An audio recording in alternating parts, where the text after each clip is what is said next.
This question, we're looking at an arc PQ. It has in a circle that has a radius of 10 centimeters and the arc length 6. We want to find the angle in degrees and minutes. Well, again, we know that the arc length would be equal to 10 times the angle, so the angle is going to be 3/5 in radians. Converting it to degrees, multiply by 180 on pi, it's going to give us 34 degrees 23 minutes. So we're doing that conversion. Again, just be able to substitute in the calculator. Using the area of the sector PAQ, so a half r squared theta, we already proved that theta was 3/5. So we're going to use that again in this question here. Do our calculation to give us 30 centimeters. Now if we want to find the area of the minor segment, we're going to use the half r squared and theta minus sine of theta. Remember what we said before, we have to make sure that we're in radians mode because we want the 3/5 because it's all that angle's in radians.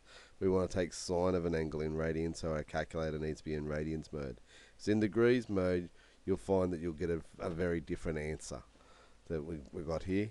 So we get 1.768 once we put that in the calculator. Again, you're going to get an irrational number. Don't panic about that.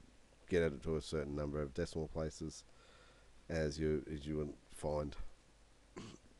Question 9 here.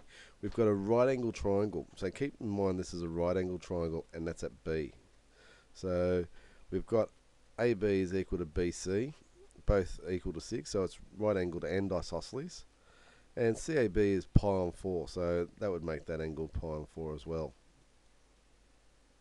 But it's right angled and isosceles. We want to find the area of the exact area of the sector APB, so the APB. We're going to apply that formula. We've got 6 there because the distance to P there would be 6. So there's a radii of a circle. And times the angle that's obtaining is pi on 4. So it gives us 9 pi on 2 as our area. In the second part of the question, it wants us to find the exact area of the shaded portion. Now, if we remember that APB is right angled, so we know that we can get a right angled triangle, so it's half base times the perpendicular height. So it gives it half times 6 minus the area that we've just calculated as area of that segment, 9 pi on 2. We can leave that as 18 minus 9 pi on 2. If you want to get a decimal approximation, that's fine, but we're quite happy to leave it in exact terms there.